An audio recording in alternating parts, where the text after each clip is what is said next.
Hey everybody, I'm Jacob Castro and welcome to another video here on Jacob's Aquarium. Hope you guys are doing good and hope your tanks are doing good as well. Today I have a video for you guys that was inspired by a question that I got from one of my customers via my customer service email, which, by the way, if you guys have any questions about aquatic plants or an order that you placed on my website or a plant that you purchased, whatever, you can use my customer service email. It's simply jacobsaquariumcustomerservice@gmail.com. And also, before we get started with this video, I just wanted to remind you guys to please subscribe to the channel. It helps everything that I do, helps grow the channel, and helps inspire me to make more videos for you guys. And also, make sure you click the bell icon so that you're notified every single time a new video is uploaded on the channel. So let's go ahead and dive right into this video. So I got a question from Heather. She says, Jacob, the plants arrived today and look good.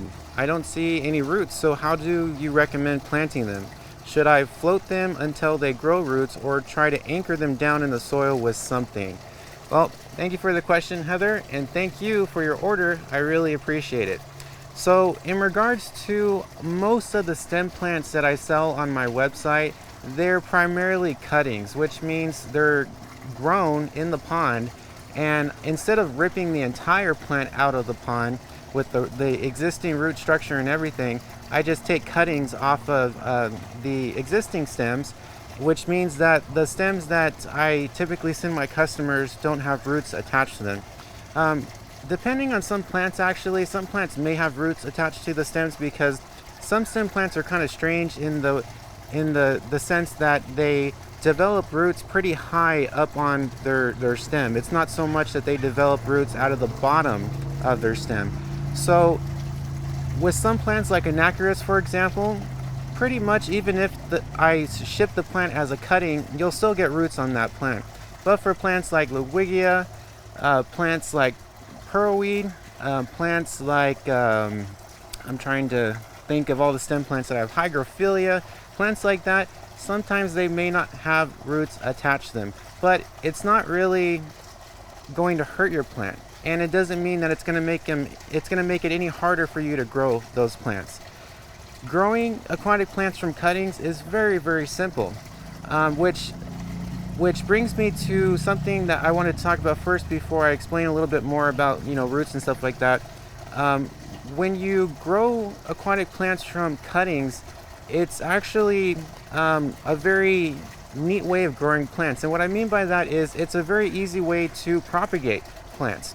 Instead of having to go through so many extreme measures to make more of the plant, with stem plants it's just so simple. You cut the stem off and you plant it in your substrate, and it grows a whole nother portion of the plant.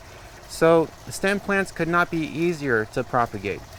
So that's one of the benefits of stem plants, and that's primarily why I sell all of my stem plants as cuttings. But here's the thing, if you want to grow roots out of those cuttings, you really don't have to do much. As I said, if you were to propagate the stem plants, it's the same idea. You just push the stems down into your substrate and let them grow.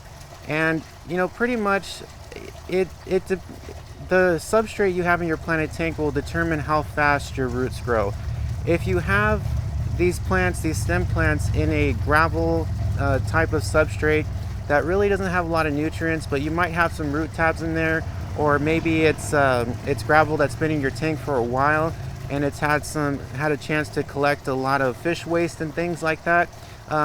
You could develop roots on a stem plant within probably, I would say, 1 to 3 weeks, 3 weeks at the latest.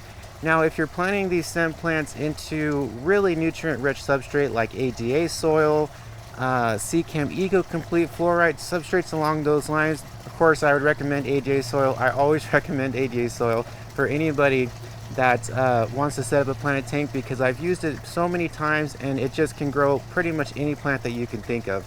But if you're growing a stem plant in substrate like that has a lot of nutrients in it, you could possibly develop roots on a stem plant within a week, sometimes within maybe 4 to 5 days.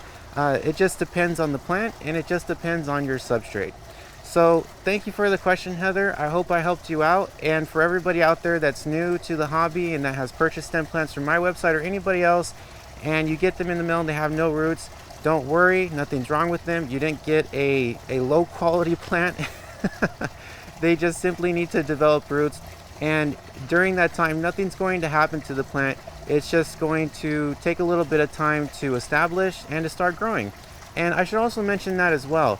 So while the stem plant is developing roots, you may not notice a lot of growth out of the top of the stem plant, you know, where it grows out of. So don't be alarmed by that as well. It's just the natural process of the stem plant developing its root structure and establishing in your aquarium. And of course, as I always say, please do your research on any plants that you are thinking about buying, so that you know everything about them, so you can give them the proper environment to grow successfully in your aquarium. So thanks again, Heather, for that question. I really appreciate it. And like I said, if you guys have any questions about the Planet Tank hobby, feel free to send me an email to my customer service inbox, and I just might make a video about it on my channel. And you can also post a comment below and ask questions there as well, and I'll also consider YouTube comments for future video ideas as well. If you'd like to buy any of the plants that you've seen in this video, I know you can't really see them that well, but if you'd like to buy any plants from my website is jacobsaquarium.com, where I have almost 100 different species of aquatic plants to choose from, all at the most affordable price on the internet. And also, don't forget to check me out on social media. I'm on Facebook, Instagram, and Twitter. All my social media links will be in the description below. And please, once again, don't forget to subscribe and hit the bell notification so that you're notified every time I upload an email. Hope you guys are having a great day. Thank you so much for watching, and I'll be back very soon in another video or another podcast. You never know on my channel. Thanks again for watching, guys. I love you guys very much. Have fun with your tanks, and I'll see you next time.